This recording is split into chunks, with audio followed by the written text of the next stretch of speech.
Jæja, góðan daginn. Þá erum við að skoða Smart, nýjan rafmagnsbíl sem að Askja er farin að selja. Þetta er bíl sem er 272 hestöfl, kostar 6.390.000 sem er náttúrulega kannski aðeins í hærri kantinum en við fáum líka alveg helling fyrir peningin. Ef við byrjum að skoða bílinn sem slíkana þá er hann skemmtilega rúmnaður í hönnun. Hann er lítill að utan en mjög stóra innan. Þegar maður kemur inn þá virðist þetta miklu stærri bíl heldur en maður heldur fyrirfram. Þá skulum við skoða skottið eða farangursskynjum. Rafmagnsopnun opnast hægt og rólega og þá horfum við hérna inn í skottið sem er raunverulega í tveimur hæðum.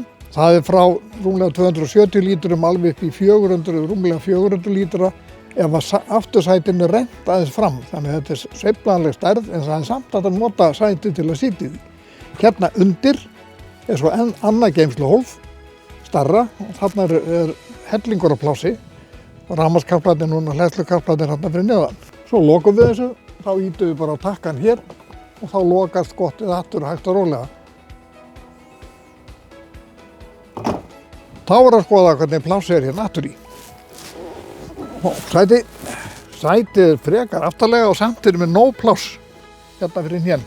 Fyrir mig sem er þó 1,83 og þá er hérna alveg hellingur á plássi ennþá upp í þak þannig að það getur töluvert stærri menn ég seti hérna.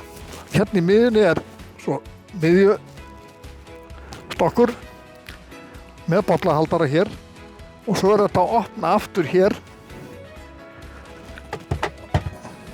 Aftur í og þá er búið komin hólf hérna fyrir langa hluti, skíði eða eitthvað sem vilja flýta með okkur. Svo ef við horfum á fótaplásið niðri þá er sem sagt hægt að renna fótunum vel undir aftursætið og þá fær maður góða hvíldastöðu til þess að vera í lengri keyrslu. Eitt af því sem er skemmtilegt við þennan bíl er það þegar maður stoppar hann, setur hann í park, þá slekkur hann ekki bara á sér, hann líka færir bílstjórasætið í öftustu stöðu, þannig það er ekkert mál að stíga út af bílnum. Þegar maður kemur að bílnum, þá er sætið tilbúið í lágri stöðu, aftarlegri stöðu og maður sest inn, stígur á bremsuna og þá leið fer bílinn að virka, sætið færist fram í þá stöðu sem var í síðast þegar var að keyra og leiðum að setja á sig belti og þá er allt tilbúið. Sama erum við raunverulega með inngang í aftursæti, þar er mjög gott að umgangast bílinn. Hurðir opnast vel og þetta er mjög létt fyrir fætur að fara inn og út, þannig að þetta verður all umgengni í bílinn er þægileg.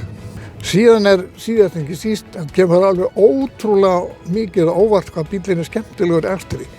Stýrið í honum er svo nákvæmt og kvickt, maður þarf aðeins að passa sig að vera ekkert að beita því en hann líka svarar mjög vel. Annað líka sem kemur óvart, hann er afturhjóladrifinn þessi bíl sem gerir það verkum að þegar maður er að taka beygjur á sæmilegan hraða, þá keyrir bílinn vel inn í beygjuna. Hann er ekki eins og framhjóladrifinn bíl sem að rífur sér stundum upp í beygjunni.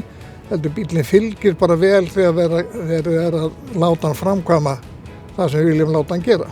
Aflið í bílnum fyrir þennan bíl er að mínum að þetta alveg yfirdrifið. Hann er 272 hestöfl og hann er samkvæmt upplýsingu framleiðandi er hann 6,7 sekúndur frá 0 í 100 sem við megum náttúrulega ekki fara hér sem þýðir það að hann er að svara miklu hraðar heldur en við þurfum nokkuð tíman að nota. Togið er líka þegar maður gefur hann vel inn eins og rífur sig á stað þá er þetta miklu meira nóg tog fyrir þennan bíl. Togið er 343 Nm tog sem myndir duga bara all góðum jeppa til þess að rífa sig áfram, hvað þá svona lítinn bíl.